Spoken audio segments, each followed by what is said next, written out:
আমরা ঘোষণা করতে যাচ্ছি। আসলে এটা কি এটাকে আমরা বোঝাতে চাচ্ছি যে এলাকা আমাদের দলীয় যেটা ইতিহাস সেটা তো আছেই, তার সাথে সংগতি রেখে আমাদের এই নির্দিষ্ট এলাকায় শরীয়তপুর 2-এর সমস্যাগুলো চিহ্নিত করা এবং তার সমাধানের একটা রোডম্যাপ আমরা চেষ্টা করেছি এখানে উপস্থাপন করার জন্য। আমরা এই বিষয়ে আপনাদের কাছে সবার কাছে কপি আছে, আপনারা একটু বিশেষ মনোযোগ দিবেন এখানটায়।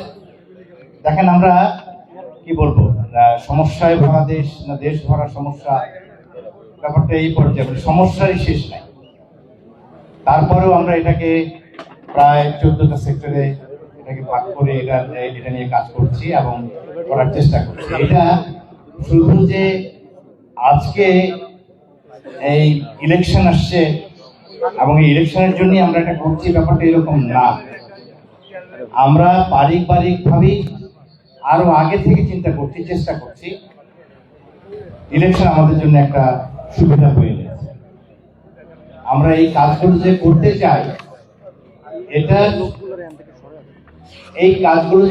চাই, এইটা আমরা অনেক আগে থেকে আমরা আমাদের মধ্যে করে কাজ করছি এবং সেইটা আজকে এর আগেও আমরা একটা উপজেলা চেয়ারম্যান ইলেকশন করেছিলাম। আমরা সেখানেও বলেছি যে আমাদের এই ভাবনাগুলো কি, আমাদের পরিকল্পনাগুলো কি,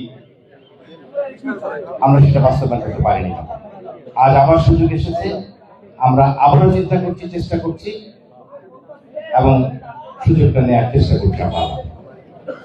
আপনাদেরকে একটু ধন্যবাদ দিতে চাই এবং একটু আপনাদের মনোযোগ আকর্ষণ করতে চাই এই কারণে যে আপনারাই একমাত্র সেই শক্তি যারা এটা দ্রুত জনতার কাছে, জনগণের কাছে পৌঁছে দিতে পারে। আপনাদের কাছে আবেদন থাকলো, বিনীত আবেদন যে আপনারা এটা খুব দ্রুত আগামী 1-2 দিনের মধ্যে সবার কাছে যেন পৌঁছে যায় সে ব্যবস্থাটা করবেন। আপনারা আসছেন, আমরা আপনাদের প্রতি কৃতজ্ঞতা প্রকাশ করছি। ধন্যবাদ আপনাদের সবাই। অসংখ্য ধন্যবাদ। আমরা ইতিমধ্যে আমাদের প্রার্থী অধ্যাপক ডাক্তার মাহমুদ হোসেনকে আমরা মনে করি তার সাংগঠনিক দক্ষতা এবং তার ক্যাপাসিটির মাধ্যমে এবং সবচেয়ে বড় ভূমিকা আপনাদের মাধ্যমে এই শরীয়তপুর 2-এর প্রতিটা ভোটার এবং প্রতিটা মানুষের কাছে তিনি পৌঁছে দিয়েছেন এবং আপনারা পৌঁছে দিয়েছেন। আমাদের পক্ষ থেকে আবারও আমরা কৃতজ্ঞতা জানাচ্ছি। আমরা তারই সাথে তার উপরে আমরা ছোট্ট একটি বায়োগ্রাফি ডকুমেন্টারি করেছি, আপনারা তাও দেখেছেন। ইতিমধ্যে আমরা আমাদের একটা ডিজিটাল ভ্যানের মাধ্যমে সেটা প্রচার করেছি। আমরা আবারও আপনাদের সাথে আমাদের সেই ছোট ডকুমেন্টারিটি শেয়ার করতে চাচ্ছি। আমাদের ডকুমেন্টারি যাবে প্রতি উদ্ভাসিত এক জীবন, অধ্যাপক ডাক্তার মাহমুদ হোসেন। মেঘনা বিধৌত শরীয়তপুর 2 মনিয়া সখীপুর আসনের এক কৃতি সন্তান অধ্যাপক ডাক্তার মাহমুদ হোসেন 1963 সালে সখীপুরের চরভাকা ইউনিয়নের এক ঐতিহ্যবাহী ও অভিজাত বকাউল পরিবারে তার জন্ম হয়। বংশগতভাবেই তিনি সমাজ সেবা ও নেতৃত্বের গুণাবলী অর্জন করেছেন। তার দাদা মরহুম ইয়াকুব বকাউল ছিলেন এই অঞ্চলের শিক্ষা বিস্তারের পথিকৃৎ এবং বাবা ইঞ্জিনিয়ার আব্দুল হক বকাউল ছিলেন একজন জনদরদী মানুষ। মোট 7 ভাই বোনের মধ্যে ডাক্তার মাহমুদ হোসেন চতুর্থ। তার ছোট ভাই মনির হোসেন পুলিশের সাবেক অ্যাডিশনাল আইজি, বর্তমানে পাবলিক সার্ভিস কমিশনের সম্মানিত সদস্য। তিনি সাবেক আইজিপি ও উপদেষ্টা আজিজুল হক এবং শহীদ বুদ্ধিজীবী ডক্টর হুমায়ুন কবির, স্বাস্থ্য মন্ত্রণালয়ের পরামর্শক ও জাতিসংঘের সাবেক কর্মকর্তা ডক্টর ইকবাল কবির ফয়সাল ও জনতার চেয়ারম্যান খ্যাত ইঞ্জিনিয়ার ওয়াসিল কবির গুলফাম একই পরিবারের সন্তান। পেশাগত জীবনে অধ্যাপক ডাক্তার মাহমুদ হোসেন একজন অত্যন্ত সফল শিশু বিশেষজ্ঞ। তার শিক্ষা জীবন MBBS রংপুর মেডিকেল কলেজ, উচ্চতর ডিগ্রি ঢাকা বিশ্ববিদ্যালয়, 10ম BCS এর মাধ্যমে সরকারি চাকরিতে যোগদান করেন এবং ঢাকা মেডিকেল কলেজ হাসপাতাল সহ দেশের বিভিন্ন শীর্ষস্থানীয় প্রতিষ্ঠানে অধ্যাপনা করেছেন। বর্তমানে তিনি ন্যাশনাল ডক্টরস ফোরামের কেন্দ্রীয় সেক্রেটারি এবং ডিরেক্টর হিসেবে গুরুত্বপূর্ণ দায়িত্ব পালন করছেন। চিকিৎসা পেশার বাইরেও তিনি আর্তমানবতার সেবায় নিজেকে বিলিয়ে দিয়েছেন। তিনি শরীয়তপুর ওয়েলফেয়ার ফোরাম ও রিভার রিলিফ ট্রাস্টের মাধ্যমে বিভিন্ন জনহিতকর কাজ করে যাচ্ছেন। বন্যা ও নদী ভাঙন কবলিত মানুষের মাঝে ত্রাণ বিতরণ, ফ্রি মেডিকেল ক্যাম্পের মাধ্যমে অসহায় রোগীদের চিকিৎসা ও ঔষধ প্রদান, দুস্থদের মাঝে শীতবস্ত্র বিতরণ, এমনকি শুধু রোহিঙ্গা ক্যাম্পেও তিনি ছুটে গেছেন চিকিৎসা সেবা ও মানবিক সহায়তা নিয়ে। নদীকেরা এই জনপদের মানুষের জীবন বছরের পর বছর ধরে যে সমস্যাগুলো জমে উঠেছে, নদীর উপর প্রয়োজনীয় ব্রিজের অভাব, কর্মসংস্থানের সংকট, আধুনিক শিক্ষা ও মানসম্মত স্বাস্থ্যসেবার সীমাবদ্ধতা, এসবের বাস্তব সমাধান এখন সময়ের দাবি। তারা চায় পরিকল্পিত উন্নয়ন, চায় এমন ব্যবস্থা যেখানে শিক্ষার্থীরা নিরাপদে স্কুলে যেতে পারবে, রোগীরা সময়মতো চিকিৎসা পাবে, আর তরুণরা সম্মানজনক কর্মসংস্থানের সুযোগ পাবে। আমার লক্ষ্য শুধু নির্বাচনে জয় নয়, আমার লক্ষ্য জবাবদিহিমূলক ও মানবিক উন্নয়ন নিশ্চিত করা, যে উন্নয়নে থাকবে স্বচ্ছতা, যেখানে মানুষের কণ্ঠস্বরই হবে সবচেয়ে শক্তিশালী হাতিয়ার। নড়িয়া সখীপুরের মানুষ যোগ্য নেতৃত্বের অপেক্ষায় আছে। আমি বিশ্বাস করি সম্মিলিত উদ্যোগ, সততা আর বাস্তব পরিকল্পনার মাধ্যমে এই জনপদকে আমরা সম্ভাবনার পূর্ণতায় নিয়ে যেতে পারি।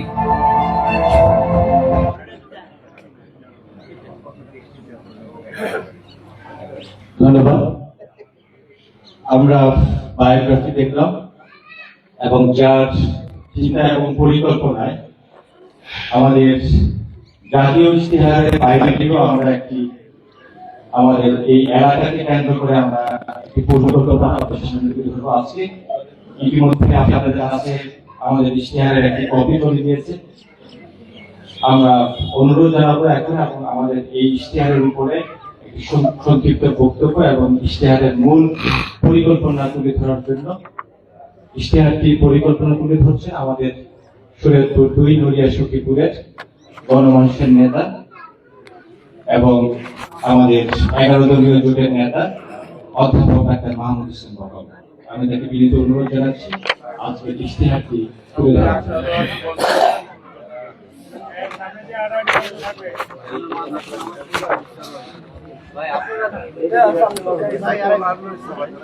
বিসমিল্লাহির রহমানির রহিম। প্রিয় নড়িয়া ও সখীপুরবাসী, আসসালামু আলাইকুম ওয়া রাহমাতুল্লাহ। আমি ডক্টর মাহমুদ হোসেন বকল আসন্ন জাতীয় সংসদ নির্বাচনে নড়িয়া সখীপুর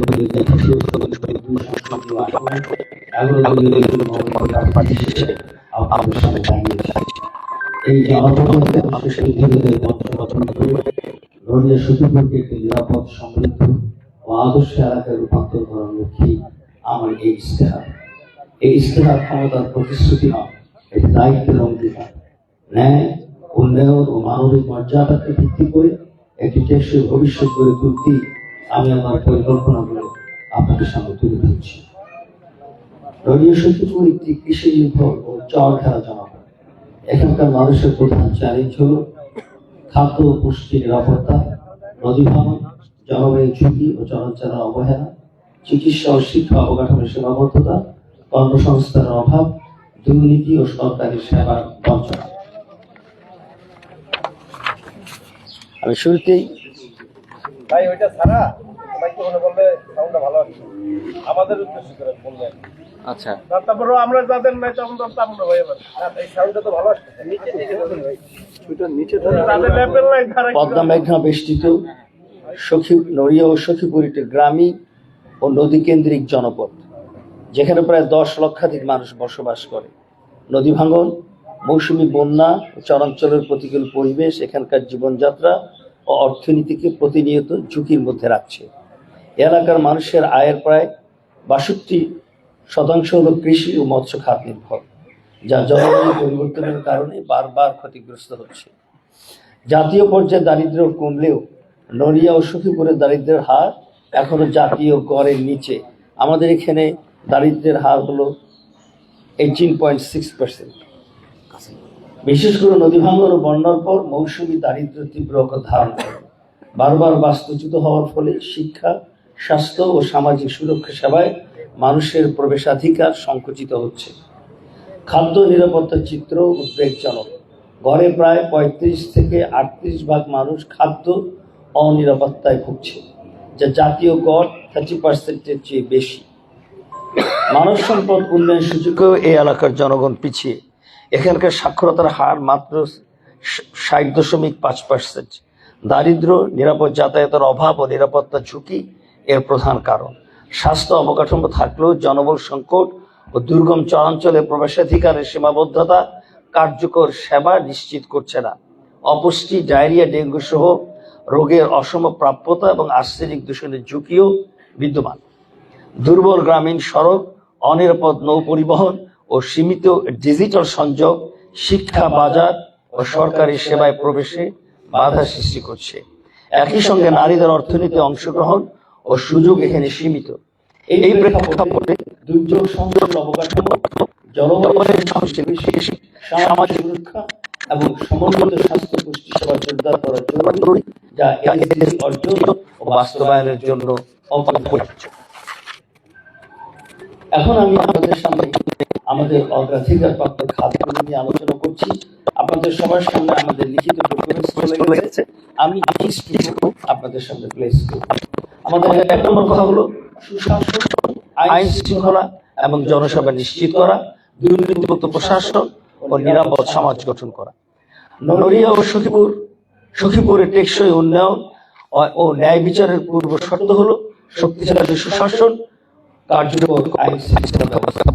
বর্তমানে ইউনিয়ন পরিষদ ও পুলিশ প্রশাসন থাকলেও জনবল, সম্পদ এবং দুর্গম ভৌগোলিক বাস্তবতার কারণে বিশেষ করে চরাঞ্চলের জনসেবা ও ন্যায় বিচার অনেক সময় মতো পৌঁছায় না। এর ফলে মানুষের মধ্যে আস্থার ঘাটতি তৈরি হচ্ছে এবং ভূমি বিরোধ, সামাজিক বিরোধ ও দুর্যোগ মোকাবেলায় জটিলতা বাড়ছে। আপনাদের প্রতিনিধি হিসেবে আমার অঙ্গীকার, আমি সুশাসনকে মানুষের দোরগোড়ায় পৌঁছে দেব। স্থানীয় সরকারি প্রতিষ্ঠানগুলোকে শক্তিশালী করে আইন শৃঙ্খলা উন্নত এবং জনবান্ধব ও দুর্নীতিমুক্ত সেবা নিশ্চিত করাই আমার লক্ষ্য।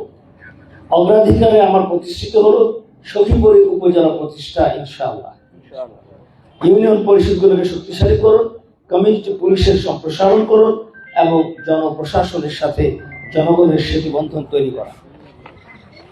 আমার 2 নম্বর খাত হলো খাদ্য নিরাপত্তা তৈরি করা। জলবায়ু সহনশীল কৃষি, মৎস্য খাত এবং খাদ্য আয় নিশ্চিতকরণ, এটা হবে আমার টার্গেট। নড়িয়া সখীপুরের অর্থনীতির মূল ভিত্তি হলো কৃষি, মৎস্য এবং প্রাণী সম্পদ।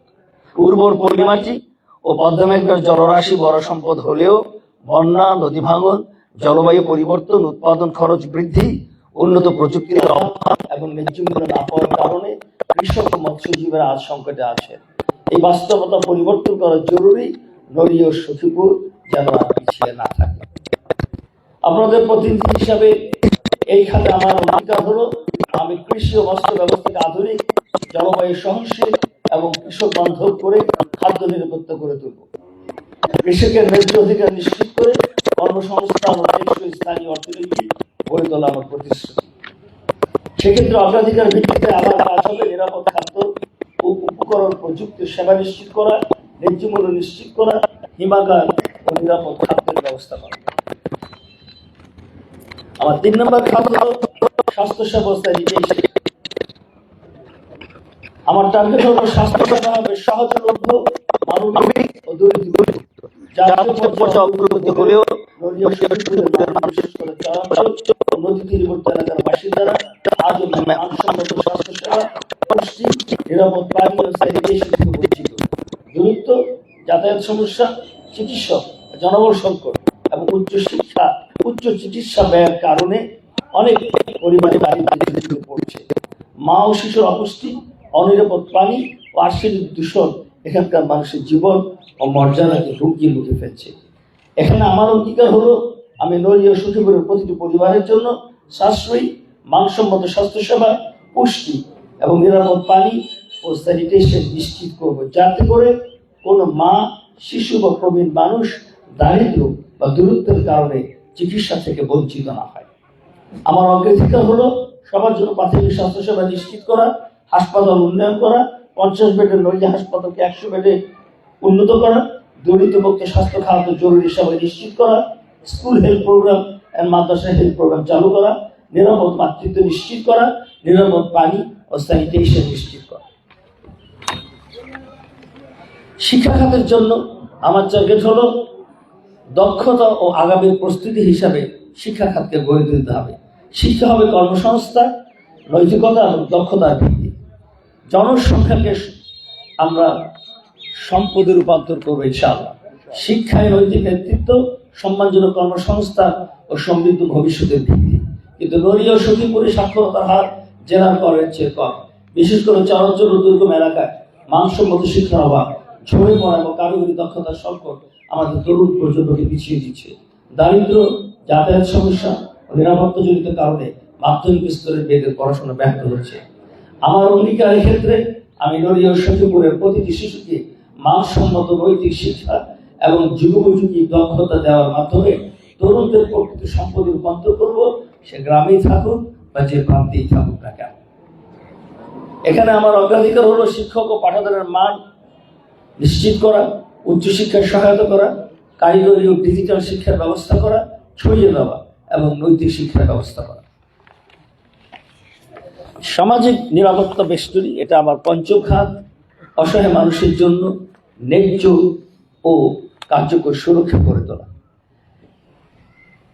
দারিদ্র বিমোচন ও মর্যাদাপূর্ণ জীবন অতীব জরুরি। নড়িয়া সখীপুরের বহু পরিবার, বিশেষ করে নারী প্রধান পরিবার, প্রবীণ, প্রতিবন্ধী, চরাঞ্চলের বাসিন্দা এবং বন্যা ও নদী ভাঙনে ক্ষতিগ্রস্ত মানুষ জীবন ধারণের জন্য সামাজিক সুরক্ষা কর্মসূচির উপর নির্ভরশীল।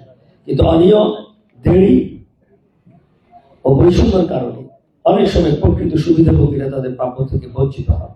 এক্ষেত্রে আমার স্বচ্ছ ও কার্যকর করব, যাতে প্রতিটি যোগ্য পরিবার সময় মতো এবং সম্মানের সঙ্গে তাদের প্রাপ্য সহায়তা পায়। সেক্ষেত্রে আমার প্রতিশ্রুতি, সঠিক মানুষকে সঠিক সহায়তা প্রদান, পুষ্টি কেন্দ্রিক সুরক্ষা, দ্রুত ও স্বচ্ছ পেমেন্ট এবং আপৎকালীন সহায়তা। আমার 6 নম্বর খাত হলো অর্থনীতি, ব্যবসা বাণিজ্য এবং বিনিয়োগ। আমার কাজ হবে স্থানীয় উৎপাদন, স্থানীয় কর্মসংস্থান, এই নীতিকেই আমাদের অর্থনীতির ভিত্তি হিসেবে গড়ে তোলা। নড়িয়া ও সখীপুরের অর্থনীতি মূলত কৃষি, মৎস্য, ক্ষুদ্র ব্যবসায়ী ও প্রবাসী আয়ের উপর নির্ভরশীল।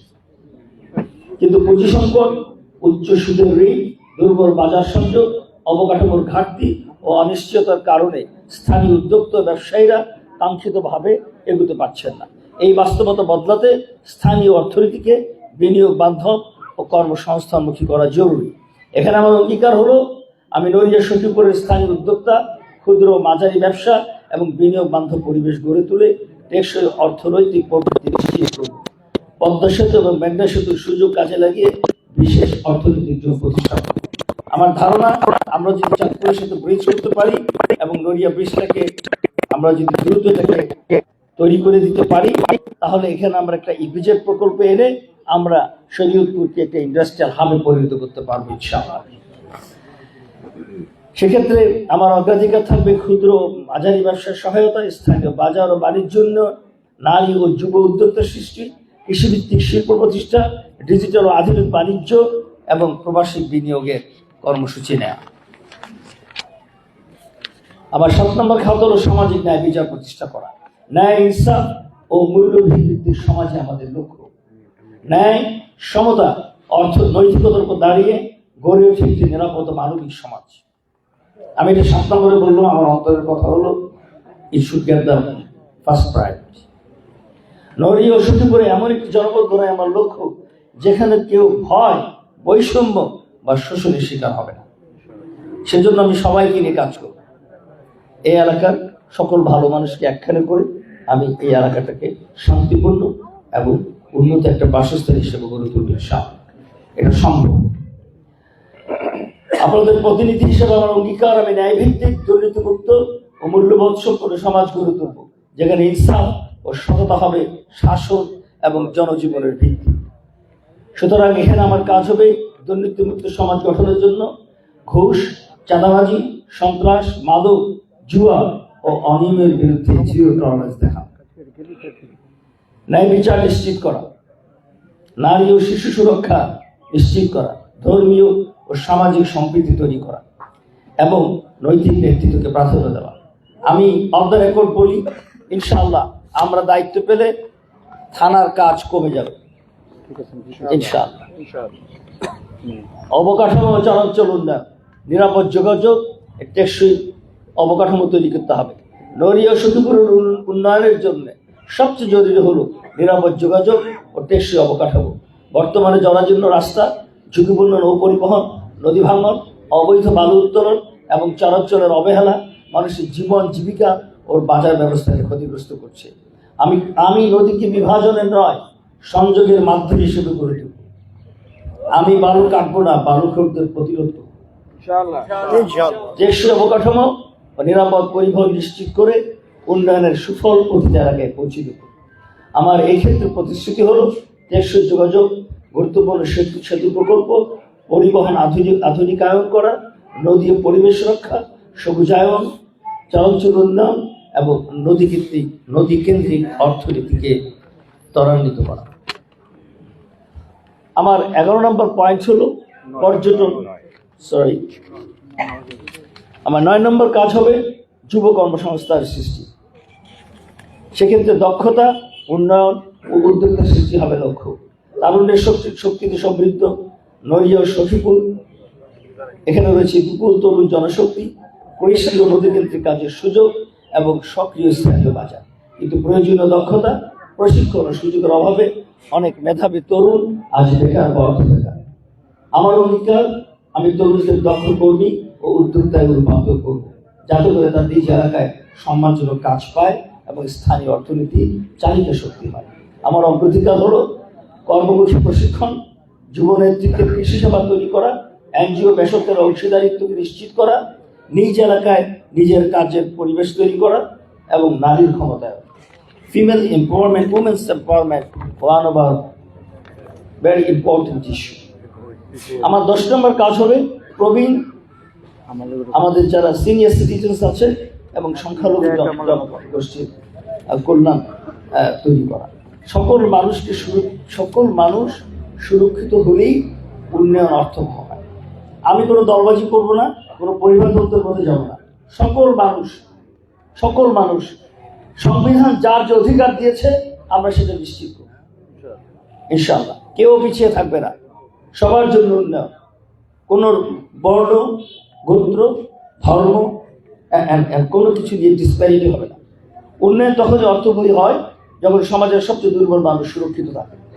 নড়িয়া ও সখীপুরের অনেক প্রবীণ, প্রতিবন্ধী ও সংখ্যালঘু নাগরিক এখনো নিরাপত্তা, সম্মান ও সরকারি সেবা পাওয়ার ক্ষেত্রে বাধার মুখে পড়েছেন। আমরা এই বাধা অতিক্রম করবো ইনশাআল্লাহ। সেজন্য আমরা কি করব? বিশেষায়িত সেবা, প্রবীণ সেবা কেন্দ্র, সমান অধিকার ও নিরাপত্তা, সংখ্যালঘু সুরক্ষা এবং সাম্প্রদায়িক সম্প্রীতি সৃষ্টির জন্য আমরা কাজ করব। আমার 11 নম্বর কাজ হবে পর্যটন ইকো পার্ক তৈরি করা। পদ্মা নদী কেন্দ্রিক পর্যটন এলাকার ব্র্যান্ডিং করতে হবে। নদী, প্রকৃতি ও সংস্কৃতিকে ঘিরে নতুন সম্ভাবনা রয়েছে। পদ্মা মেঘনা বিধৌত নড়িয়া ও সখীপুরে রয়েছে নদী, চর, সবুজ প্রকৃতি ও গ্রামীণ সংস্কৃতির অনন্য সমন্বয়, যা পরিকল্পিতভাবে কাজে লাগানো গেলে স্থানীয় অর্থনীতি, কর্মসংস্থান ও পরিচিতি বহুগুণে বাড়তে পারে। কিন্তু এখন এই এলাকার পর্যটন সম্ভাবনা যথাযথভাবে বিকশিত হয়নি। আমি আপনাদের অফ দ্য রেকর্ড বলি, আমি এতেও বলেছিলাম, আমাদের সরকারি উদ্যোগের বাইরে চাঁদপুরের সাথে আমাদের যে অংশটা আছে, এখানে প্রতি শীতের মধ্যেই আপনারা দেখেন যে পিকনিক পার্টি এসে বসে এবং পর্যটনের মতো একটি পরিবেশ তৈরি হয়। আমরা এখান থেকে শুরু করব, আমরা ইকো পার্ক করবো, পরিবেশ বান্ধব কাজ করবো ইনশাআল্লাহ। 12 নম্বর পয়েন্ট হলো প্রবাসী কল্যাণ ও দক্ষতা উন্নয়ন। দক্ষ প্রবাসী জাতীয় অর্থনীতির শক্ত ভিত্তি। সুতরাং কর্মীদের সুরক্ষা ও সমৃদ্ধির অগ্রযাত্রায় নড়িয়া সখীপুরের প্রবাসী কর্মীরা আমাদের পরিবার, সমাজ, অর্থনীতিতে বড় শক্তি হিসেবে কাজ করছে। তাদের জন্য আমাদের অনেক কিছু করতে হবে। কিন্তু দক্ষতা ও ভাষার অভাব, অনিরাপদ অভিবাসন এবং দালাল ও রিক্রুটিং এজেন্সির সুযোগের কারণে অনেক প্রবাসী আজও ঝুঁকির মধ্যে আছে। আমরা এগুলোতে হাত দেব। আমরা দালালদের অতিরিক্ত মুনাফাখুরি রুখে দেব।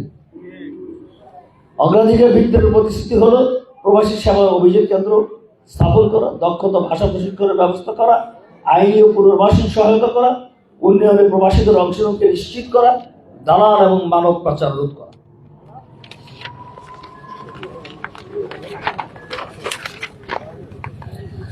আমাদের 13 নম্বর অগ্রাধিকার হল খেলাধুলা ও সংস্কৃতি। আমরা মনে করি সুস্থ সমাজ, সৃজনশীল প্রজন্মই পারবে আগামীর সম্ভাবনা একটা বৈচিত্র। একটি সুস্থ সমাজ গড়তে হবে প্রয়োজন সুস্থ শরীর, সচেতন মন ও দৃঢ় নৈতিক মূল্যবোধ। নড়িয়া সখীপুরের অনেক শিশু কিশোর ও তরুণ সমাজ বাদক, নেতিবাচক আসক্তি এবং খেলাধুলা ও সুস্থ বিনোদনের অভাবের কারণে ঝুঁকির মধ্যে রয়েছে। আমাদের কাজ হবে নৈতিক শিক্ষা, খেলাধুলা ও সংস্কৃতির বিকাশ ঘটিয়ে একটি সুস্থ, শৃঙ্খলাবদ্ধ ও দায়িত্বশীল প্রজন্ম গড়ে তোলা। সেক্ষেত্রে আমরা মাদকের ক্ষেত্রে জিরো টলারেন্স দেখাবো, নৈতিক ও পারিবারিক শিক্ষাকে এনহ্যান্স করব, খেলার মাঠ ও ক্রীড়া সুবিধা সম্প্রসারিত করব, সংস্কৃতি ও পাঠাগার স্থাপন করব, সংস্কৃতির কেন্দ্র ও পাঠাগার স্থাপন করব, শিশু পার্ক স্থাপন করব, যুব নেতৃত্বকে এগিয়ে দেব। আমার সর্বশেষ সেক্টর হলো পরিবেশ ও জলবায়ু। পরিবেশ সুরক্ষায় আগামী নিরাপদ নড়িয়া সুখীপুর গড়ে তুলবে। পরিবেশ রক্ষা মানে মানুষের জীবন ও ভবিষ্যৎ সুরক্ষা। নড়িয়া সুখীপুরকে নিরাপদ রাখলে আমাদের উন্নয়ন হবে প্রকৃতি বান্ধব এবং জলবায়ু সহনশীল। আমরা যে নদী শাসন করতে যাব, আমরা যে ইকো পার্ক করবো, আমরা যা কিছু করব, সবকিছুর উপর ভিত্তি হবে যেন পরিবেশ ঠিক থাকে এবং আপনার জলবায়ু সহনশীল কর্মকাঠন আমরা গড়ে তুলব। সেজন্য এখানে আমি সবুজায়ন, নদী খাল রক্ষা এবং দূষণ নিয়ন্ত্রণের মাধ্যমে একটি টেকসই নড়িয়া সুখীপুর গড়ে তুলব। অর্ধনির্ভর বলি, প্রতিটি জায়গায়, প্রতিটি বাজারে ড্রেনেজ সিস্টেম খুবই অপ্রতুল। অ্যাকচুয়ালি সিস্টেমই নাই। আমাদেরকে এখন আর আগের মতো চিন্তা করলে হবে না, আমাদেরকে সিস্টেম ডেভেলপ করতে হবে। এগুলো সম্ভব, আমরা যদি বাইরের এক্সপার্টদের হেল্প নেই, সব জায়গায় এগুলো ঠিকমতো কাজ করা সম্ভব। আমাদের নদী ভাঙন রোধ, জলবায়ু সংরক্ষণ, দূষণ নিয়ন্ত্রণ এবং পরিবেশ সচেতনতা সৃষ্টি। সুতরাং প্রকৃতি রক্ষা করে মানুষের জীবনমান উন্নয়ন, একটি সবুজ, নিরাপদ, টেকসই নড়িয়া সুখীপুর করা। পরিশেষে আমি আপনাদের এই আশ্বাস দিতে চাই, এই ইস্তেহার কেবল ক্ষমতার প্রতিশ্রুতি নয়, এটি আপনাদের প্রতি আবার এক গভীর দায়বদ্ধতার অঙ্গীকার।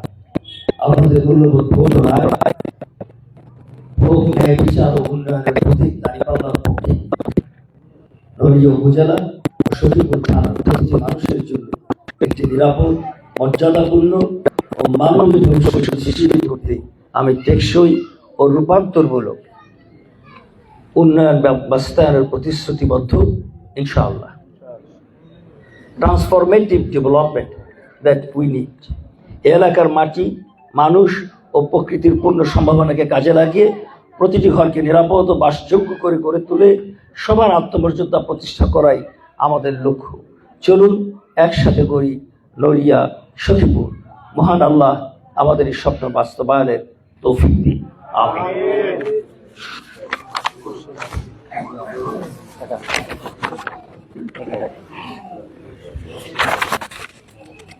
অসংখ্য ধন্যবাদ।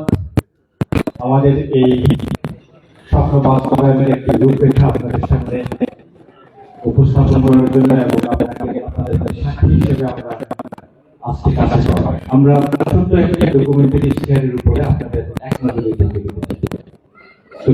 সখীপুর পদ্মা বিধৌত সম্ভাবনাময় এক জনপদ। এই মাটিতে ঘাম ঝরায় কৃষক, নদীতে জীবন বাজি রাখে জেলে, নারী পুরুষ, যুবক, শ্রমিক, প্রবাসী সবাই মিলে গড়ে তোলে আমাদের জীবন। কিন্তু দুর্নীতি, অব্যবস্থাপনা আর অবহেলার কারণে এই জনপদ বারবার পিছিয়ে পড়েছে। এখন সময় এসেছে পরিবর্তন, ন্যায়, সুশাসন ও মানুষের পাশে দাঁড়ানোর সময়। আমাদের অঙ্গীকার, সুশাসন, আইন শৃঙ্খলা, প্রশাসন ও জনসেবা হবে দুর্নীতিমুক্ত ও নিরাপদ সমাজ। খাদ্য নিরাপত্তা নিশ্চিত করতে জলবায়ু সহনশীল কৃষি ও মৎস্যে টেকসই বিনিয়োগ আবশ্যক। স্বাস্থ্যসেবা হবে সহজলভ্য, দক্ষতা, নৈতিকতা ও কর্মসংস্থানের ভিত্তি। অসহায় মানুষের জন্য নেওয়া হবে কার্যকর সামাজিক নিরাপত্তা বেষ্টনী। প্রয়োজনীয় শিল্প পার্ক স্থাপন ও সুযোগ কাজে লাগিয়ে স্থানীয় উৎপাদন ও কর্মসংস্থান দিয়ে গড়ে তুলব শক্তিশালী অর্থনীতি। আমরা গড়ব ন্যায় ও ইনসাফ ভিত্তিক সমাজ। উন্নত অবকাঠামো, নিরাপদ সড়ক ও চরাঞ্চলে টেকসই উন্নয়ন হবে অন্যতম লক্ষ্য। সবার জন্য কর্মসংস্থান, দক্ষতা উন্নয়ন ও উদ্যোক্তা সৃষ্টিতে গড়ে তোলা হবে যুব ও নারীদের। প্রবীণ ও সংখ্যালঘু জনগোষ্ঠীর কল্যাণ করা হবে অগ্রাধিকার ও ন্যায্যতা। কেউ পিছিয়ে থাকলে উন্নয়ন থাকবে অসম্পূর্ণ। প্রাকৃতিক সৌন্দর্যের অপার সম্ভাবনায় গড়ে তোলা হবে পদ্মা নদী কেন্দ্রিক পর্যটন ও ইকো পার্ক। প্রবাসীদের কল্যাণ ও দক্ষতা উন্নয়ন করে আমাদের মানব সম্পদকে মেধা সম্পদে পরিণত করা হবে। খেলাধুলা ও সংস্কৃতিতে গড়ে উঠবে সুস্থ প্রজন্ম। আর পরিবেশ সুরক্ষায় নিশ্চিত হবে আগামীর ইনসাফের নড়িয়া শুরু। এটাই আমাদের ইশতেহার, এটাই আমাদের অঙ্গীকার। আগামী নির্বাচনে শরীয়তপুর 2 আসনে উন্নয়ন, ন্যায় ও পরিবর্তনের পক্ষে রায় দিন। হ্যাঁ ভোটে রায় দিন ও দাঁড়িপাল্লা প্রতীকে ভোট দিন। চলুন একসাথে গড়ি একটি নিরাপদ, মর্যাদাপূর্ণ ও সমৃদ্ধ নড়িয়া শরীয়তপুর।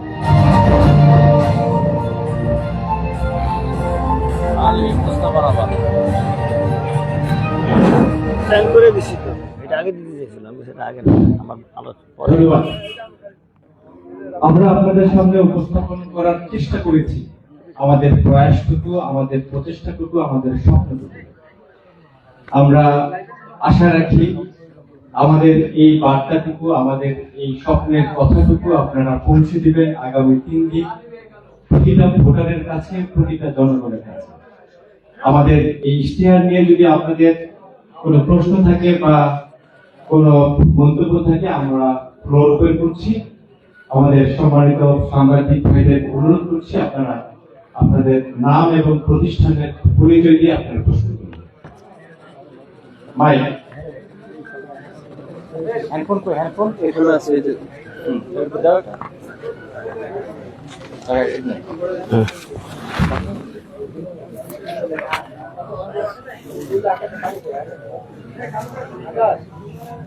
আসসালামু আলাইকুম, আমি সাইফুল ইসলাম, দৈনিক ভোর দর্পণে কাজ করি শরীয়তপুর জেলা প্রতিনিধি হিসেবে।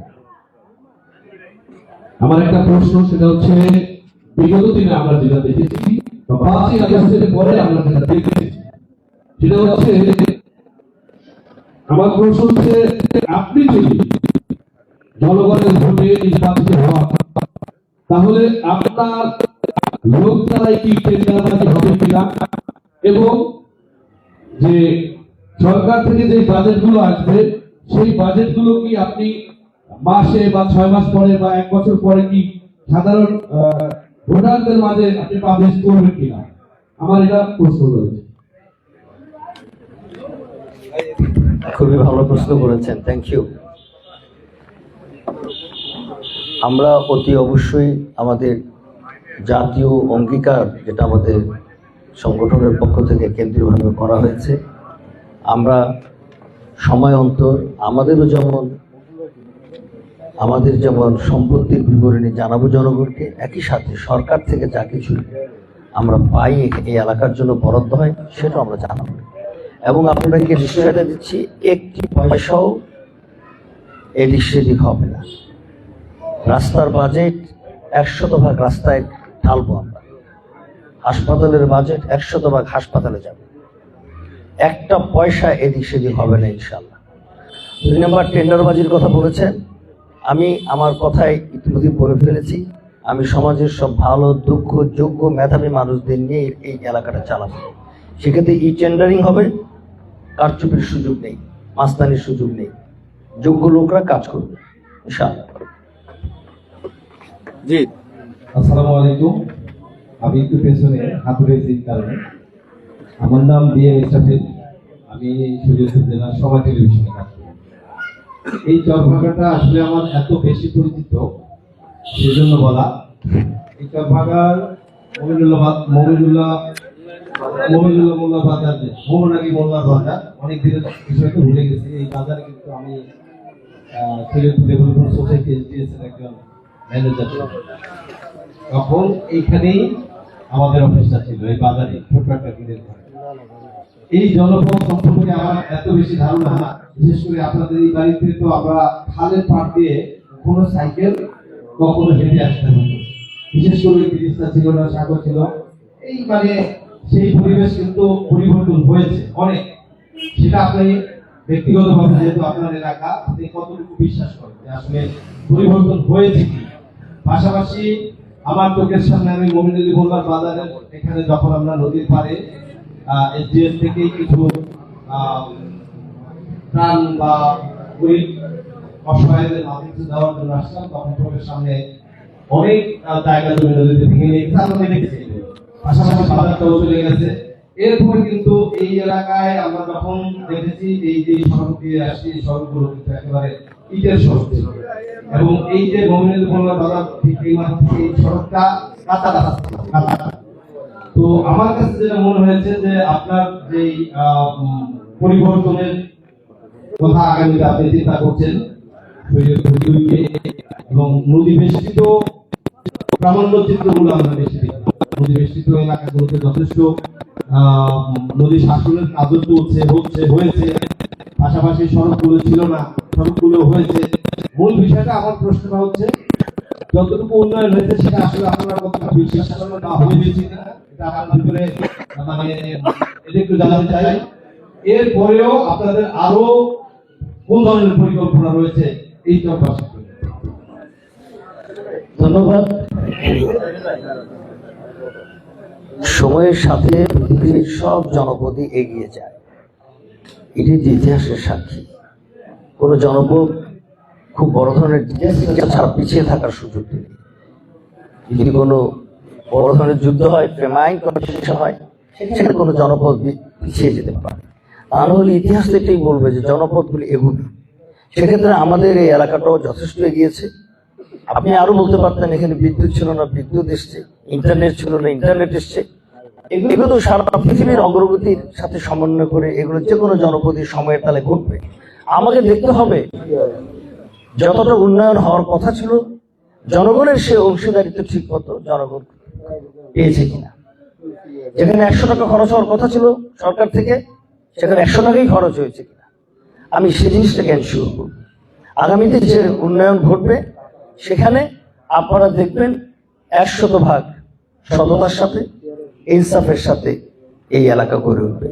আমি আপনাদেরকে জানাই ইতিমধ্যেই আমরা 8টা সড়ক, বড় বড় সড়ক, বিশেষ করে যেই রাস্তা দিয়ে আমার প্রতিদ্বন্দ্বীর লোকেরা বেশি চলাচল করে, সখীপুর বাজার পথে আনন্দবাজার থেকে চেয়ারম্যান স্টেশন বাজার পর্যন্ত, এই রাস্তাটা আমরা একনেকের কাছে পাশ করিয়েছি এটার সংস্কার এবং এর প্রশস্তকরণের জন্য। এরকম 8টা রাস্তা আমরা এখানে পাশ করেছি। এর মধ্যে নড়িয়া 6টা রাস্তা। এবং আপনারা জানেন আপনার নড়িয়া সেতু স্ট্যাগন্যান্ট হয়েছিল। আমার উদ্যোগ এখানে পরিকল্পনা কমিশনের সচিব সাহেব এসেছিলেন ডক্টর মুস্তাফিজুর রহমান, এবং এর পরপর এখানে টেন্ডার হয়েছে।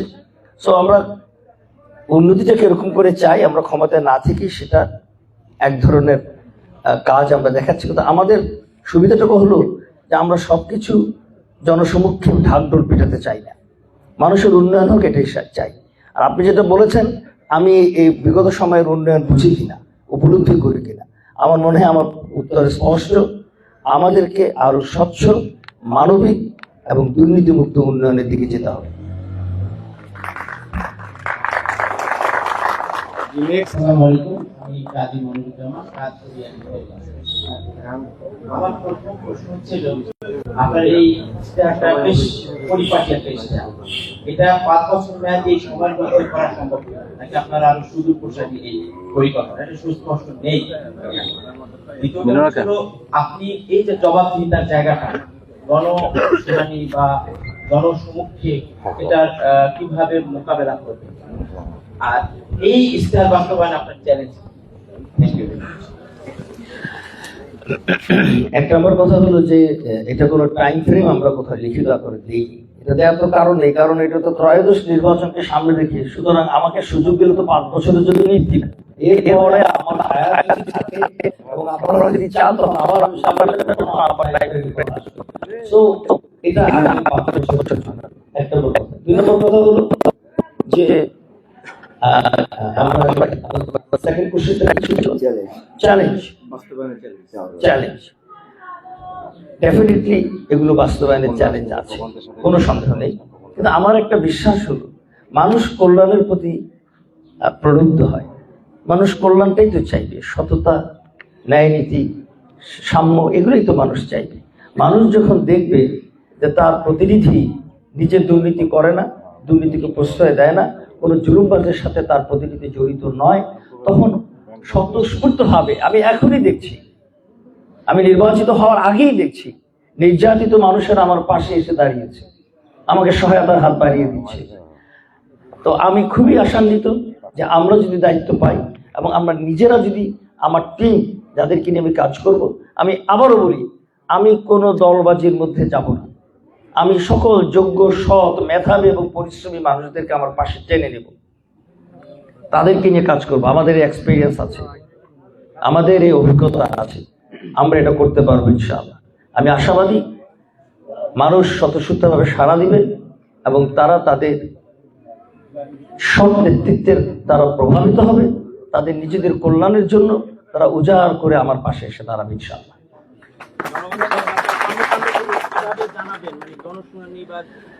গণশুনানির প্রশ্ন এত তাড়াতাড়ি আসবে না। যেটা আসবে সেটা হলো যে আমার এবং আমার পরিবারের সম্পদের বিবরণী টাইম টু টাইম যাবে। ইতিমধ্যে আপনারা দেখেছেন সব ওয়েবসাইট এগুলো আছে, আমার কি সম্পদ আছে, আমার বেগম সাহেবের কি সম্পদ আছে, ইতিমধ্যে এগুলো আপনারা জেনে গেছেন, এগুলো আপনাদের অ্যাক্সেস আছে এগুলোতে।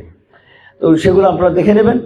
এরপর আমার কাজ হবে কোনো বাজেট আসলে সেই বাজেটটা জনগণের সঙ্গে স্পষ্ট করা, যে এই বাজেট এসছে, এই খাতে এত টাকা, এগুলো সব আমাদের আধুনিক প্রযুক্তি কাজে লাগিয়ে আমরা এগুলো মানুষের কাছে জানিয়ে দেব এবং কত খরচ হচ্ছে, কি হচ্ছে, টাইম টু টাইম প্রতিটা প্রকল্পের সাথে সাথে এই ধরনের বিবরণী যাবে, নিশ্চিত থাকুন। এইবার সত্যজিৎ দা। আমি সত্যজিৎ ঘোষ কাজ করি প্রথম আলোতে। আপনার ইশতেহার পাঠ করলেন, সেটা মনোযোগ দিয়ে শুনছি এবং পাশাপাশি আমাদের হাতে একটা ইশতেহার একটি বই দেওয়া হয়েছে, সেটাও দেখলাম। আমার কাছে মনে হয়েছে এখানে দুটি জিনিস আসা উচিত ছিল।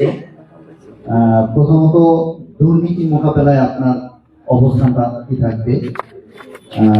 দুর্নীতি আমি একটু সময় নিয়ে বলি।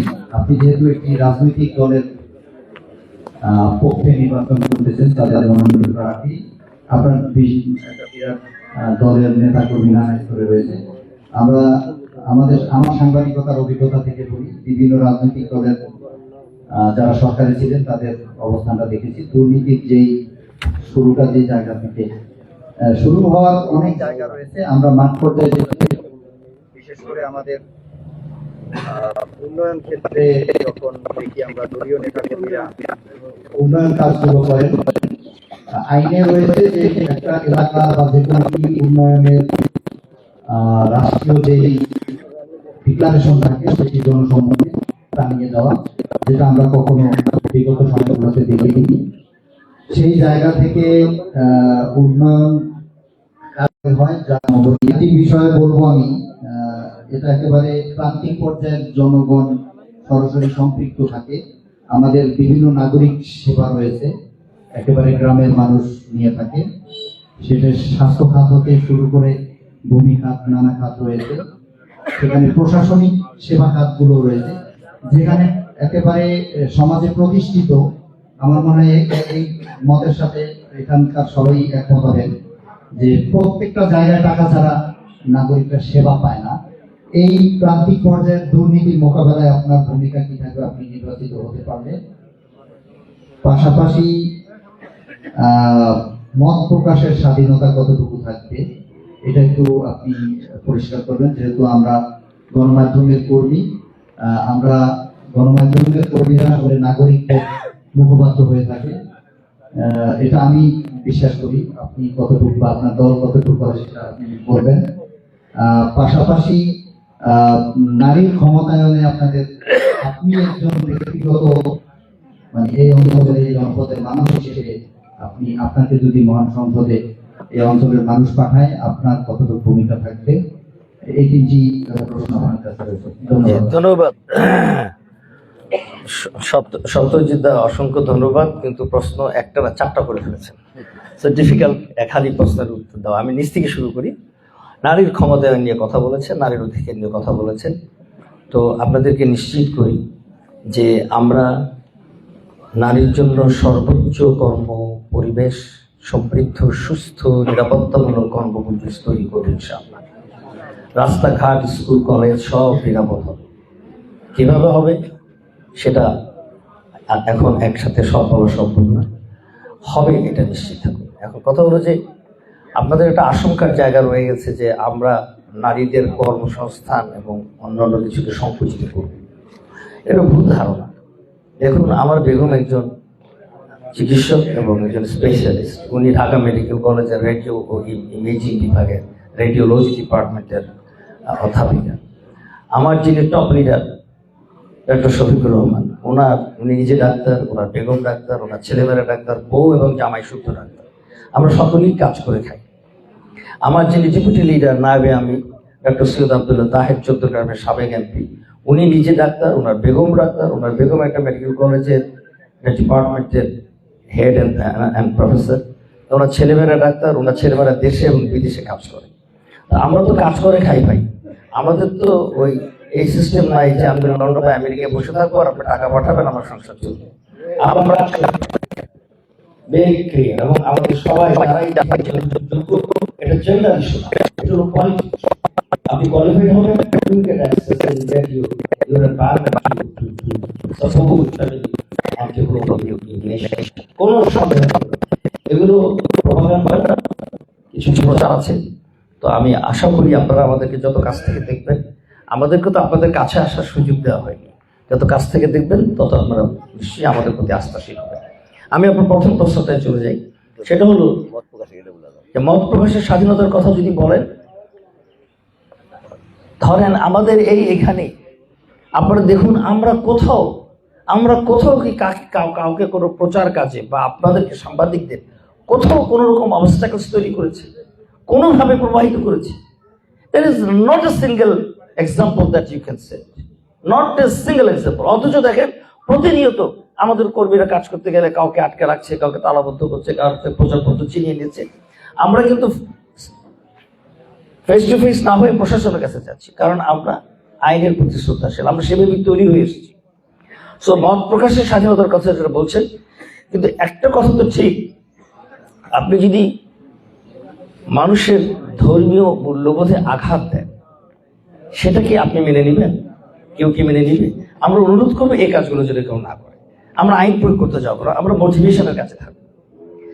এখন আপনি বলছেন যে আগামী দিন উন্নয়ন কাজে আমার নেতাদের কি অবস্থা হবে, বা তারা কিভাবে কতটা পার্টিসিপেট করবে, আমি কিভাবে এগুলো ঠেকাবো। আচ্ছা, তো একটা খুব ভালো করে আপনাদের এগুলো আমি বলতে চাই, খুব জোরের সাথে বলতে চাই। আসলে দেখুন, আমরা কিন্তু আমাদের ব্যক্তির উন্নয়নের জন্য রাজনীতি করি না, আমরা করছিও না। আমরা রাষ্ট্রের উন্নয়নের জন্য এবং আমাদের ব্যক্তিগত জীবনটা ভালো করার জন্য। সেটা কি, যেন আমরা যতদিন এখানে আছি মাটির উপরে, তাতে যেন আমরা ভালো থাকি, মাটির নিচে গেলেও যেন আমরা ভালো থাকি, এই উপলব্ধি থেকে আমরা কাজ করি এবং সেভাবেই আমরা মোটিভেশনটা চালাই। আমার দীর্ঘ সাংগঠনিক জীবন এবং আমার আশেপাশে যারা আছে, যারা আমার সাথে কাজ করছে, তাদের দিকে তাকিয়ে দেখুন, আমাদের অঙ্গীকার এরকম। এখন প্রশ্ন হলো যে এটা তো একটা বায়ুবীয় বিষয়, আপনি বলবেন বাস্তবে কি? বাস্তবে দেখেন, যখন আমরা কঠিন অবস্থায় ছিলাম, আমরা যখন বারবার নির্যাতিত হয়েছে, কারাবন্দী হয়েছি, আমরা বারবার যখন নিগৃহীত হয়েছি, তখন আমরা এই দেশের সবচেয়ে বড় অর্থনৈতিক প্রতিষ্ঠানটা গড়ে তুলেছি, ইসলামী ব্যাংক আমাদের তৈরি করা। আমরা এই দেশে এডুকেশন সিস্টেমকে কন্ট্রিবিউট করেছি, বিশ্ববিদ্যালয় করেছি, মেডিকেল কলেজ করেছি, স্কুল কলেজ করেছি, মাদ্রাসা করেছি। আমরা এদেশে হাসপাতাল করেছি। দেখেন, এদেশে মিড লেভেল হাসপাতালের আইডল কিন্তু আমরা, আইকনিক হসপিটাল এবং সিস্টেম আমরা ডেভেলপ করেছি, এবং আমরা দেশে ঔষধ কারখানা তৈরি করেছি। প্রতিটা সেক্টরে আমরা কন্ট্রিবিউটের চেষ্টা করেছি। তো তখন তো ছিল আমাদের পারবো। এবং দেখুন, আমাদের প্রতিষ্ঠানগুলোতে আপনারা এটা কেউ বলতে পারবেন না যে দুর্নীতির কারণে বা স্বজনপ্রীতির কারণে ইসলামী ব্যাংক ভেঙে পড়েছে। ইসলামী ব্যাংক ভেঙে পড়ে যতটুকু ক্ষতিগ্রস্ত হয়েছে আমাদের জন্য না, সবাই আপনারা জানেন। আমাদের প্রতিষ্ঠানগুলো দিন দিন অগ্রগতি হচ্ছে। কেন? Because we develop some system, we honour system. আমরা দৃঢ়ভাবে মনে করি, আপনি যদি সিস্টেম ফলো করেন, যে নিয়ম আপনি তৈরি করেন, সে নিয়মটা যদি আপনি ফলো করেন, আপনাকে ঠেকিয়ে রাখার কেউ নাই। একইভাবে এখানকার উন্নয়নের ক্ষেত্রে আমরা একই পলিসি নিব। আপনি এখন যে প্রশ্নটা করবেন যে আমার নেতাদেরকে আমি কি করব, আমি আমার নেতাদেরকে সামনে রেখে 1 বছর যাবত বক্তৃতা দিচ্ছি যে আমি সবাইকে নিয়ে দেশ করব, এবং এরকমও বলেছি আমার নেতারা সাক্ষী, ওনারা যেন তখন আমার সামনে বাধা হয়ে না দাঁড়ায়। আমার সামনে আমার জেলা আমির সাহেব আছেন, জেলা নায়েবে আমির সাহেব আছেন, উপজেলা আমির বৃন্দ আছেন, নায়েবে বৃন্দ আছেন, শিবিরের জেলা সভাপতি আছেন। আমি আবারও পুনর্ব্যক্ত করছি, আমি যোগ্য, সৎ, মেধাবী, পরিশ্রমী এই 4 কোয়ালিটির মানুষ নিয়ে কাজ করব, দুর্নীতিবাজ এবং মাদক সিন্ডিকেটকে দূর করে দেব।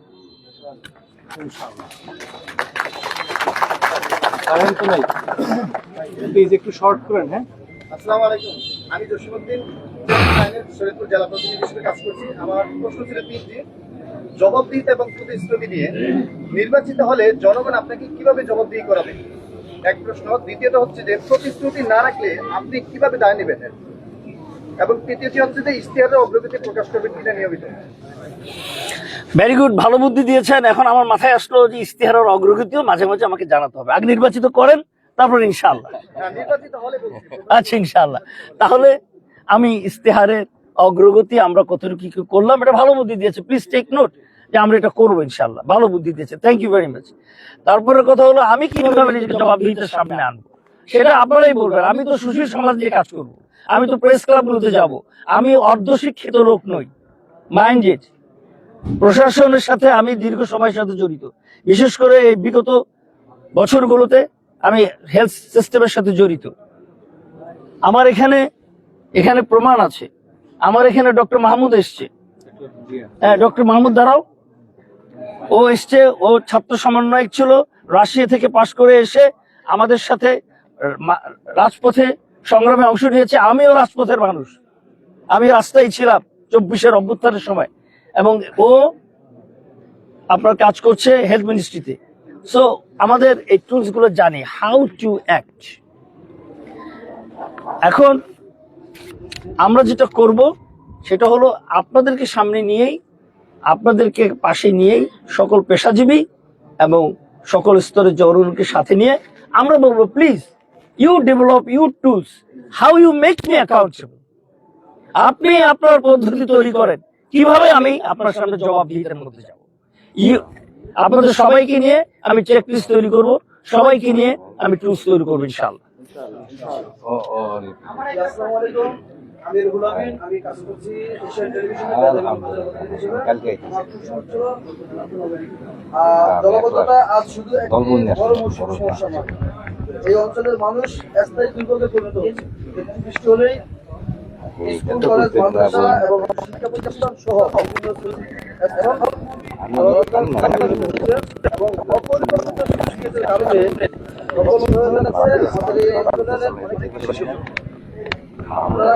আসলে এই নিষ্কাশনের কোনো স্থায়ী সমাধান হবে কিনা, এবং এই জনবদ্ধতা থেকে এই নড়িয়া এবং শক্তিপুরের মানুষ স্থায়ীভাবে সমাধান পাবে কিনা।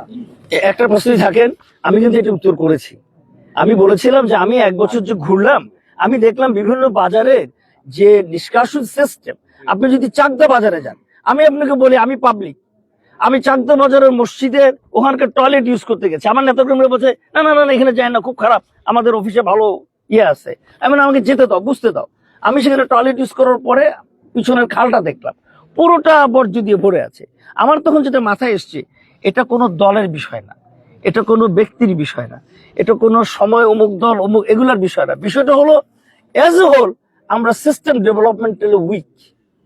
সেক্ষেত্রে আমাদেরকে এক্সপার্ট হায়ার করতে হবে। আমি ওখানে মসজিদে দাঁড়িয়ে আবার এত কর্মীদের বলেছিলাম যে আমাদেরকে বিদেশ থেকে পরামর্শ আনতে হবে, আমাদেরকে দেশীয় এক্সপার্টদেরকে এখানে আনতে হবে, এনে এই ডাটা বেসের এখানে how we develop hour good training system, সেটা আমরা ইনশাল্লাহ অ্যাডপ্ট করব। আপনি নিশ্চিত থাকেন, সেজন্যই বলছি আমরা দেশ বিদেশে দেখেছি এগুলো সম্ভব, ইনশাল্লাহ এগুলো সম্ভব। আমি একটু সম্পূরক কথা বলে রাখি। সত্যজিৎ দার একটা প্রশ্ন করেছেন, পুরো উত্তর আমার দেওয়া হয়নি। নারীদের ক্ষমতায়নের জন্য সংবিধান যে অধিকার নারীকে দিয়েছে, রিলিজিয়াস যে অধিকার নারীকে দিয়েছে, আপনি যদি শুধু এতটুকু নিশ্চিত করেন, আমাকে এবার জামাত ইসলামীকে এক্সট্রা কিছু করতে হবে। You establish the present rules and regulations, good enough, it is good enough. জি, আপনি প্রশ্ন করছিলেন।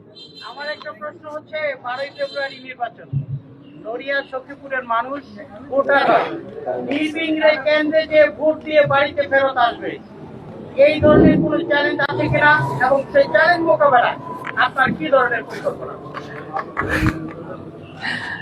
চ্যালেঞ্জ আছে কি নাই সেটা আপনারা মাঠে ঘাটে আছে, আপনাদেরকে বুঝবেন। তো চ্যালেঞ্জ তো খুবই দৃশ্যমান, প্রকট। তো এই চ্যালেঞ্জ মোকাবেলা আমার দলের একার দায়িত্ব না, আমরা নিশ্চয়ই ভোট কেন্দ্রে থাকবো, মাঠে ঘাটে থাকবো, আমরা জনগণকে সহায়তা দেওয়ার চেষ্টা করব, নিরাপত্তা দেওয়ার চেষ্টা করব। এতটুকু ভালো জনপ্রশাসন, আর্মি যে ডেপ্লয়েড হয়েছে যারা, এরা সকলে মিলিয়ে কাজটা করতে হবে। সকলকে আপনারাও যে জায়গাগুলোতে বেশি সমস্যা মনে হয়, আপনারা নিশ্চয়ই মাঠের অবস্থাটা জানেন। মানুষের অধিকার রক্ষার জন্য আপনারা এগিয়ে আনুন। আমি বলি মানুষের মৌলিক অধিকার তার পছন্দের প্রার্থীকে সে ভোট দিবে। সেক্ষেত্রে আপনারই হলেন সবচেয়ে স্ট্রং এন্ড বিগেস্ট। আপনারা মাঠ পর্যায়ে প্রশাসনের বাইরে আপনারাই কিন্তু সবচেয়ে বড় শক্তি এবং কার্যকর মাধ্যম। আমি উল্টো আপনাদেরকে অ্যাপিল করব, প্লিজ আপনারা ফাইন্ড আউট করুন, আপনার চোখে আঙুল দিয়ে প্রশাসনকে দেখিয়ে দিন এবং এই জায়গাগুলোকে জনমত তৈরি করুন। নিজেরা কোনো দলবাজির মধ্যে না থেকে মানুষের অধিকার সংরক্ষণের জন্য এগিয়ে আসুন। Thank you. সবারই একটা আপনার এসপিআর যে ঘটনাটা দেখলাম, বেশ কিছু মেজরিটি ছিল চলে আসছে এখানে। তো এখানে বাংলাদেশের জনগোষ্ঠীর বিশাল একটা অংশ নারী।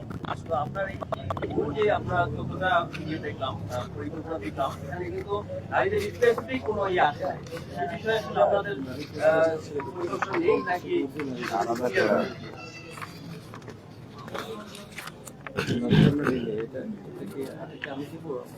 বলো।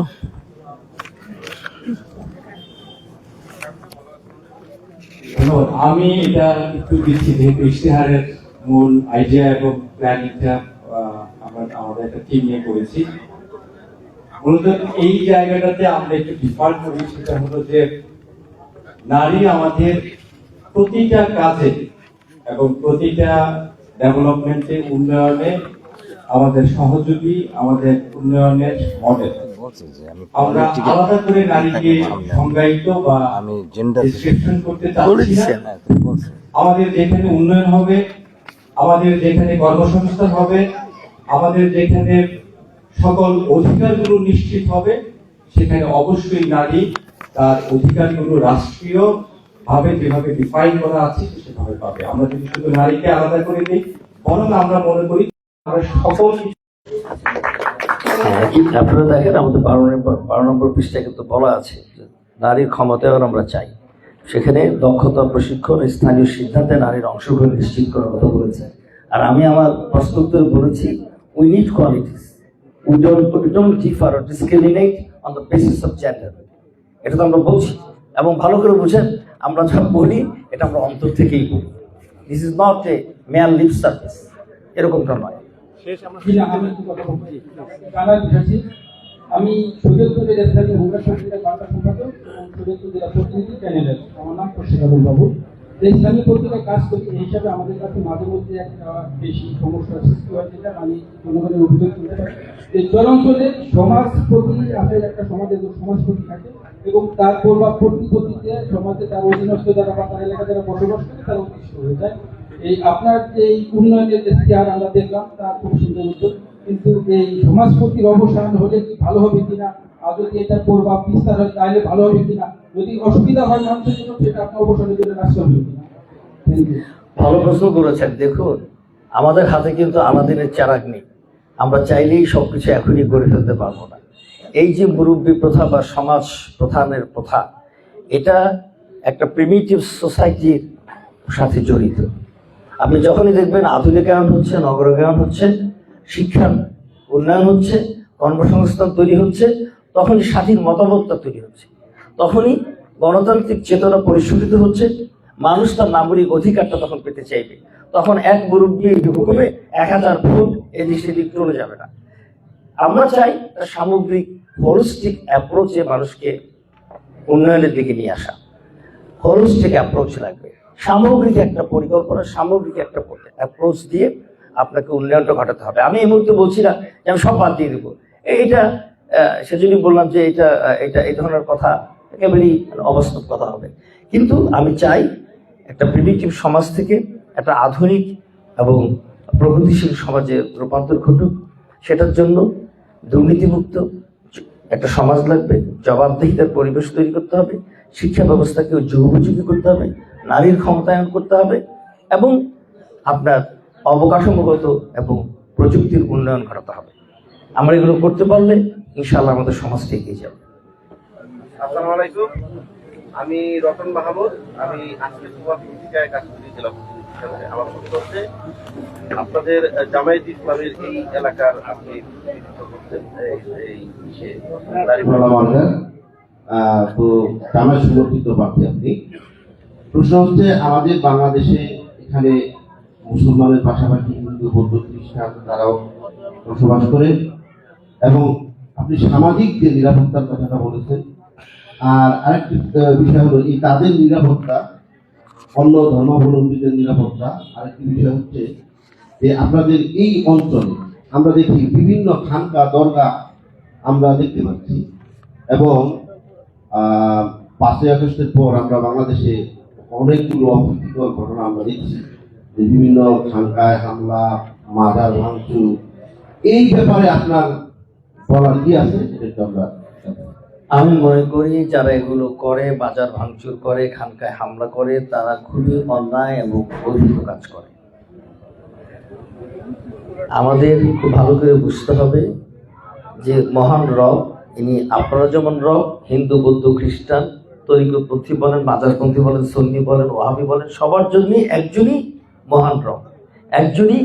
আমি যদি সনাতনের ভাষায় বলি তাহলে পরমেশ্বর একজনই তো, এবং ওনাকে পাওয়ার জন্য এক একজন এক একটা সিস্টেম অ্যাডপ্ট করেছে। আমি আমার রবকে পাওয়ার জন্য আমি আমার মতো চলবো, আপনি আপনার রবকে পাওয়ার জন্য আপনার মতো চলবেন। আমি কেন ইন্টারফেয়ার করতে চাই? আমার তো কাজের ফেরিস্তা অনেক লম্বা। আমি ঘরে ঘরে উকি দেবো কেন? আমি মাজারে মাজারে খোঁজ দিতে যাবো কেন? সেখানে পূর্ব দিকে চেষ্টা করলো না পশ্চিম দিকে চেষ্টা করলো, সেটা তো আমার দেখার বিষয় না। আমি শুধু দেখবো আইন শৃঙ্খলা ঠিক আছে কিনা। আমি দেখবো মাজার যেন মাদকের আখড়া না হয়, এটা আমার দেখার বিষয়। অ্যাট বেস্ট আমি এটা দেখতে পারি। যারা এগুলো করছে তারা অবশ্যই অন্যায় কাজ করছে। মজার বিষয় হলো, আমরা যারা করি না, আমাদের বিরুদ্ধে এই ট্যাগ লাগানো এবং প্রোপাগান্ডা তৈরি করা, এটা একটা আশ্চর্য বিষয়। আপনি একটা এক্সাম্পল দেখান, আমার এলাকাতে অনেক মাজার আছে, অনেক খানকা আছে, বলুন আমার লোকজন কোথায় কার ঘরে ইট মেরেছে? ভাঙচুর তো পরের কথা, একটা ঢিল ছুড়েছে কিনা? আমরা আমাদের বিরুদ্ধে যত অন্যায় হয়েছে, আমাদের অনেক ঢিল ছড়ার সুযোগ ছিল, আমরা তো ফুলও ছুড়ি নেই। আপনারা ভালো হতো। আর হলো বেসিক্যালি আমরা সংখ্যালঘু সংখ্যা গরিষ্ঠ এই কনসেপ্টে বিশ্বাস করি না। আমাদের আমির জামাত অনেক আগে বলেছে, এবং আমি আবারও বলছি, this is from our heart, this is not bare lip service. আমি আবারও বলছি, আমাদের কাছে সংখ্যাগুরু এটা কোনো বিষয় না। আমাদের কাছে বিষয় হলো সবাই বাংলাদেশি, এদেশের নাগরিক। কেউ তো জোর করে দেশে জন্ম নেয়নি, উপরওয়ালা পাঠিয়েছে। So he deserve some rights, এবং সংবিধান যে অধিকারটুকু দিয়েছে, ওই সংবিধানের অধীনে যদি আমরা নির্বাচিত হই, ওই সংসদের অধীনে যদি আমরা আপনার শপথ গ্রহণ করি, তাহলে ওই সংবিধান রক্ষা করা আমাদের পবিত্র দায়িত্ব। And we will do it ইনশাআল্লাহ। সকল মানুষ সমান, সকল নাগরিক রাষ্ট্রের সমান অধিকার পাবে। উল্টো আমরা অধিকার নষ্ট হচ্ছে কিনা সেটার ক্ষেত্রে সজাগ থাকবো ইনশাআল্লাহ। জি করেন। আমি বৈশাখী টেলিভিশনে কাজ করছি, ইসলামের সভাপতি দায়িত্ব পালন করছি। আমার এই প্রশ্ন ছিল, আমি গণমাধ্যম কর্মী, আমার অনেক সহকর্মী এখানে রয়েছে।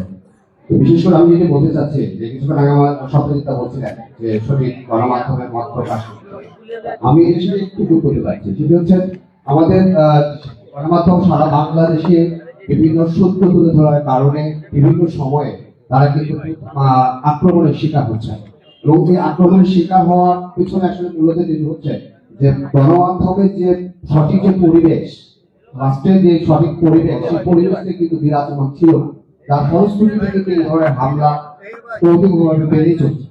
তা আমি যদি বলতে চাই যে আপনি যদি সংসদ সদস্য নির্বাচিত হন, তাহলে এই গণমাধ্যম যে সুরক্ষা আইনগুলো রয়েছে, সেই সুরক্ষা আইন বাস্তবায়নের জন্য আপনি একজন সংসদে কথা বলবেন কিনা, এবং এই সাংবাদিকদের সুরক্ষার ক্ষেত্রে বা সুযোগ পেলে যারা সাংবাদিকতা করেন তাদের যে সংগঠনগুলো রয়েছে, সেই সংগঠনগুলোকে ঐক্যবদ্ধ করার ক্ষেত্রে কিংবা আপনাদের একজন এমপি হওয়ার পরে তাকে কিভাবে সাপোর্ট দিয়ে এই সংগঠনগুলোকে সঠিকভাবে চালানো যায়, সেদিক থেকে আপনার কি ধরনের পরিকল্পনা রয়েছে যদি একটু বলতেন। এখানে সকল পক্ষেরই কিন্তু দায় দায়িত্ব আছে। আমি বলি যে যেহেতু আমাদের এখানে শিক্ষার হার এবং রাজনৈতিক সংস্কৃতিতে আমরা পিছিয়ে আছি, সেজন্য এখানে অনেক অপারেশন করেছে। আমি সেজন্য বলছিলাম যে সকল মানুষকে একসাথে নিয়ে এগোতে পারলে তাহলে একটা সাংস্কৃতিক বিপ্লব হবে, এতে করে সবাই সবাইকে বুঝবে এবং সবাই সবাইকে সম্মান করবে। দেখুন, আপনারা রিসেন্ট একটা পত্রিকায় নিউজ বেরিয়েছে, একজন নারী নেত্রী উনি অ্যারেস্ট হয়েছেন, অনেক গোলা বারুদ অস্ত্রশস্ত্র সহ, রাইফেল বন্দুক ছিল, আরো অনেক কিছু ছিল। একটা পত্রিকায় রিপোর্ট করা হয়েছে যে উনি ছাত্রী সংস্থার নেত্রী ছিলেন, জামাতের মহিলা কর্মী সাবেক। আমরা কি ওনার বাড়িতে হামলা করেছি? আমরা কি ওই পত্রিকা পুড়িয়েছি? আমরা কি কোনো ধরনের অ্যানার্কি করেছি? একটা মিছিল করেছি? We did nothing. আমরা আপনাদের কাছে অ্যাপিল করেছি, আমরা আপনাদের কাছে অ্যাপিল করেছি যে এটা কেন হলো, এটা প্রতিকার করুন। So this is our system. আমরা তো এখন আর খুব পিছিয়ে থাকা লোকরা, রাষ্ট্রীয় পর্যায়ে উপরওয়ালা আমাদের একটা জায়গায় নিয়ে এসছে, কিন্তু আমাদের বিরুদ্ধে এত বড় অপবাদ দেওয়ার পরেও আমরা কিন্তু কিছুই করিনি। আমরা প্রপার চ্যানেলে এগিয়ে গেছি। এখন আমি শেষ করি, এটা হলো আমাদের সাইডের এক্সাম্পল। আমি এই জন্য বললাম দুই পক্ষেরই দায়িত্ব আছে, সংবাদ কর্মীদেরও দায়িত্ব আছে সঠিক তথ্য সঠিক সংবাদ দেওয়া, এবং যারা রিসিভার তাদেরও দায়িত্ব আছে গণতান্ত্রিক মূল্যবোধ নিয়ে সহিষ্ণুতার সাথে এগুলোকে, পরমত সহিষ্ণুতার এই ধারণাকে সংরক্ষণ করা। আমি আপনাদেরকে বলি, আমরা সংবাদ কর্মীদেরকে তার মর্যাদা এবং অধিকারের ক্ষেত্রে, তার পেশাগত দায়িত্ব পালনের ক্ষেত্রে সর্বোত্তম পরিবেশ তৈরি করার চেষ্টা করবো ইনশাআল্লাহ। কারণ আমরা নিশ্চিত আমাদের আপনারা কোনো খুঁত খুঁজে পাবেন না, ব্যক্তিগতভাবে খুঁত খুঁজে পাবেন না। আপনার কণ্ঠ আমি রোধ করতে যাবো কেন? বরং আপনি যদি আমাকে ভালো মতো বিশ্লেষণ করেন, আপনি আমার পক্ষেই লাগবেন ইনশাআল্লাহ।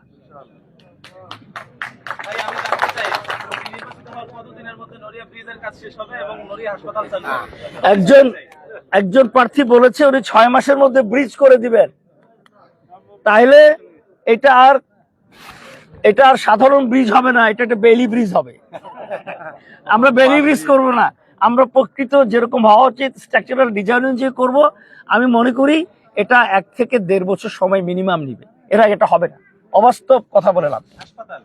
হাসপাতাল তো ভেরি সুন। আমি আপনাকে বলে দিই, 2 মাসের মধ্যে হাসপাতাল চালু হবে, কিছু না, 2 মাসের মধ্যে চালু হবে। 2 মাস কেন বললাম? একটা কেস আছে, কেসটা আমি তখন পক্ষভুক্ত হব, ওই ঠিক মতো আদালতে লড়বো, 2 মাসের মধ্যে রায় বের হয়ে আসবে ইনশাআল্লাহ।